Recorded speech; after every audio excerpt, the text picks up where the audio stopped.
La traditionnelle question groupe, Julien, s'il te plaît.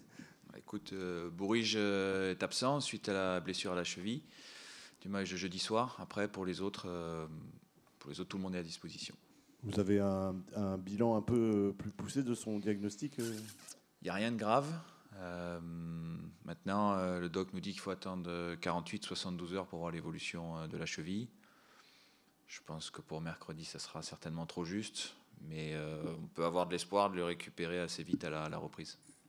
D'accord, pour la Coupe de France, a priori, quoi. Ouais, on espère. Et encore une fois, il nous faut 2-3 jours, semblerait-il, pour pouvoir affiner le diagnostic et surtout la vitesse de récupération.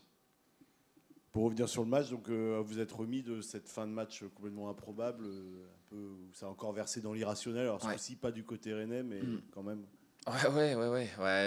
Il y avait beaucoup de frustration à la fin du match dans le vestiaire. Il y avait de l'incompréhension parce que c'était une règle qui était méconnue, je pense, de la part de quasiment tout le monde.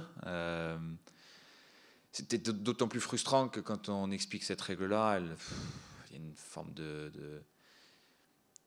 parce que ça respecte pas le jeu, quoi. Voilà, ça respecte pas le jeu, donc on la comprend pas, mais en même temps on doit aussi voilà, ça fait partie du règlement, donc c'est comme ça.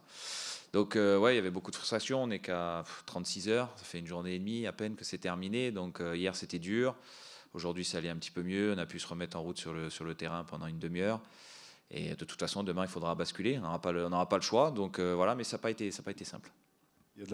T'as senti de la fatigue ou un groupe encore un peu plus touché ou ça va tourner la page maintenant vous êtes en mode pour ces deux matchs importants. Ouais, après il faut laisser un tout petit peu de temps au temps. Hier il y avait beaucoup de fatigue. Ce matin il y en avait encore un petit peu et c'est souvent logique 2 jours après un match.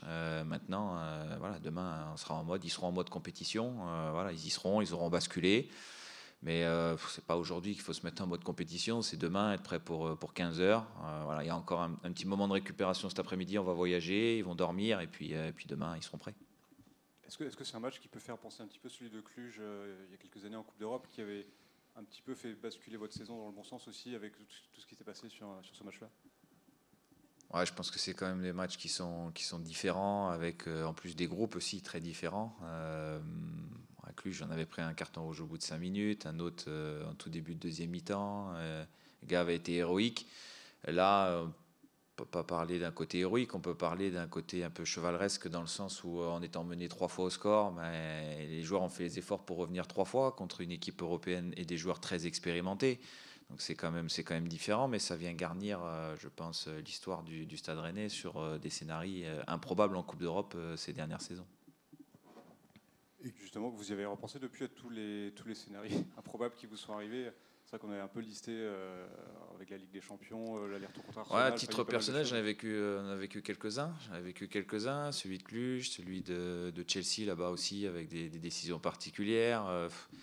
Moment où Steven, on apprend dans l'avion qu'il est suspendu aussi, l'inversion des matchs d'Arsenal. Bon, c'est vrai qu'il y a eu ces dernières années des histoires particulières. Voilà, maintenant, c'en était une autre jeudi soir.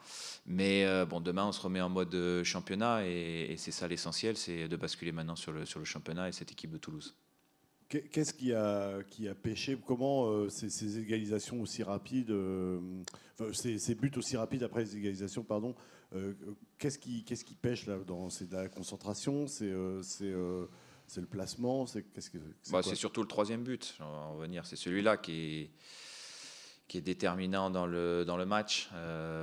C'est un moment où je pense qu'on n'a pas la bonne réponse. Au lieu de rester en bloc, on va presser très très très haut alors que les conditions n'étaient pas réunies pour pouvoir presser. Et puis après, on est en décalage les uns par rapport aux autres. Voilà, donc c'est là où l'expérience elle est importante aussi dans ces moments-là, de savoir faire corps, de savoir rester groupé, de savoir fermer les espaces parce qu'on ne va pas récupérer tous les ballons hauts, on ne peut pas presser tout le temps.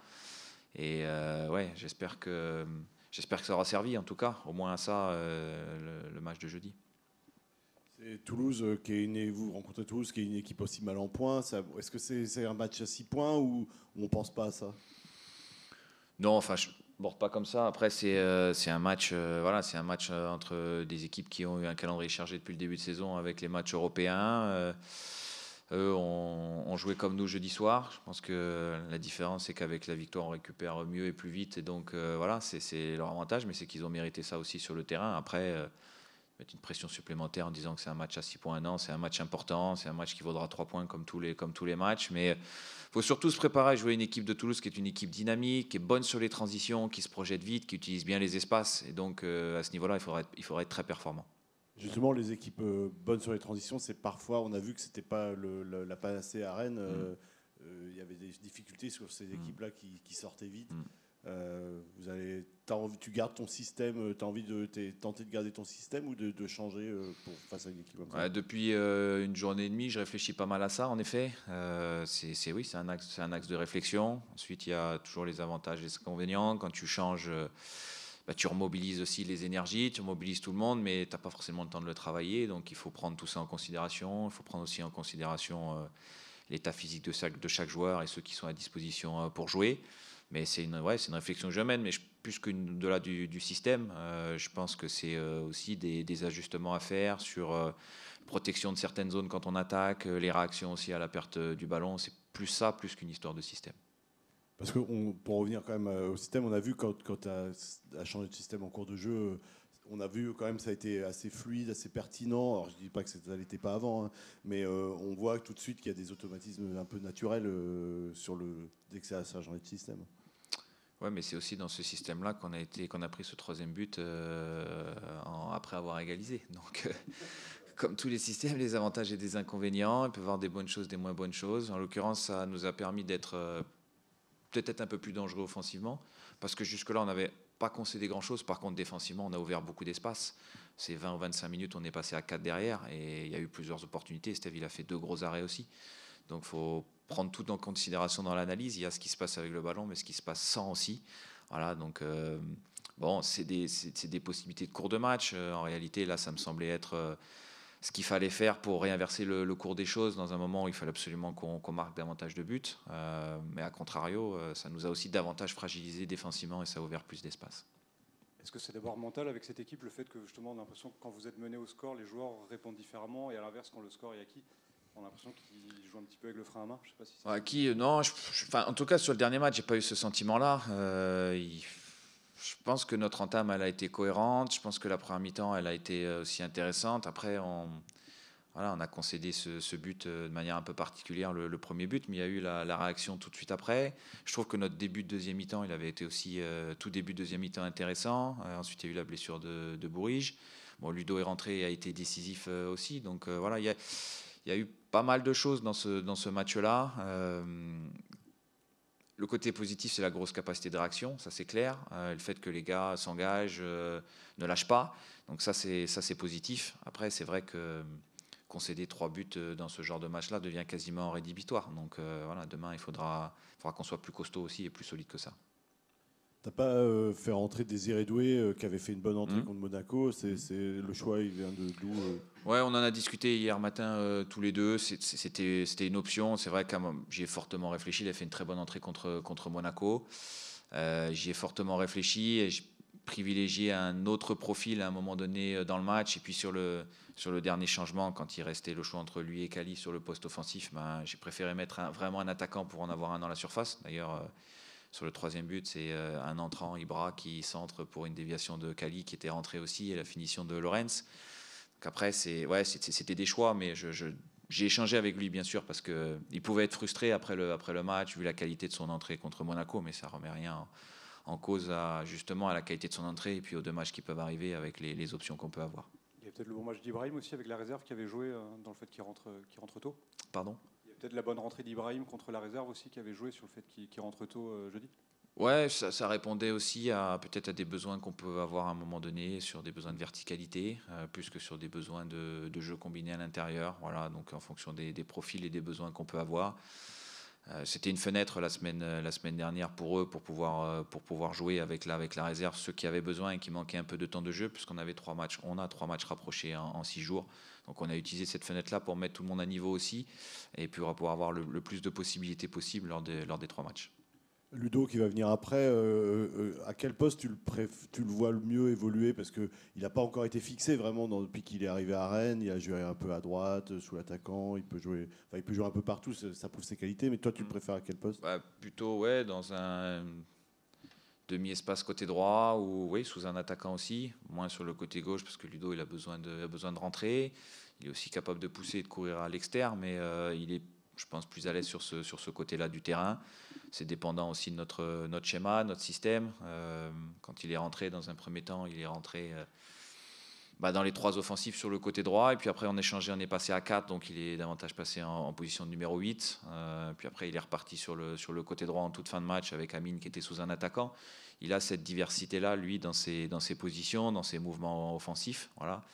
Après, au-delà de la position, c'est ce qu'on attend de ces joueurs-là, c'est qu'ils soient décisifs. Et il a été décisif en entrant contre Villarreal avec cette frappe à l'entrée de la surface. Il en avait déjà fait une avant aussi, donc il a pris des options, il a tenté sa chance. C'est ça qu'on attend des joueurs offensifs, c'est qu'ils soient déterminants et décisifs dans les zones de vérité. Merci. Merci.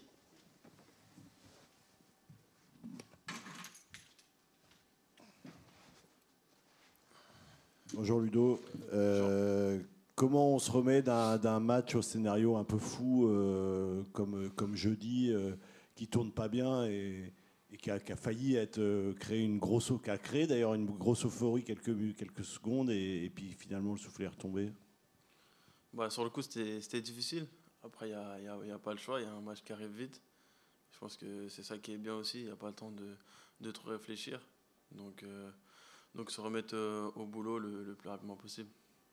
Toi aussi, tu as découvert la règle, la loi 13, qui interdit à un joueur de prendre 2 fois de suite le ballon sur un coup franc en plus d'un penalty. Ouais, je ne connaissais pas cette règle, donc c'est pour ça qu'on était tous aussi surpris, mais maintenant on la connaît. Hein. Le coach vous avait dit il y a quelques jours, quelques semaines, qu'il avait trouvé que la confiance était encore plus entamée qu'il ne le pensait en arrivant. Quel est ton regard là-dessus, sur la confiance dans le groupe, dans le vestiaire? C'est sûr que la situation n'aide pas, donc c'est normal que la confiance n'est pas au top pour tout le monde. Mais ça, c'est des choses qui arrivent à chaque joueur quand la situation est compliquée. Mais c'est dans cette situation-là où il faut montrer du caractère et c'est là où aussi on voit les bonhommes aussi pour remonter cette pente-là. Tu penses que c'est la chose principale qui vous manque en ce moment, de la confiance, même sur plusieurs semaines? Oui, et un grain de réussite aussi. Quand on n'est pas bien, tout va avec en fait. C'est souvent comme ça. Donc faut continuer à travailler. Après, nos efforts vont être récompensés et la roue elle va tourner. Donc faut pas se décourager, mais continuer à travailler. Et au bout d'un moment, ça va finir par payer.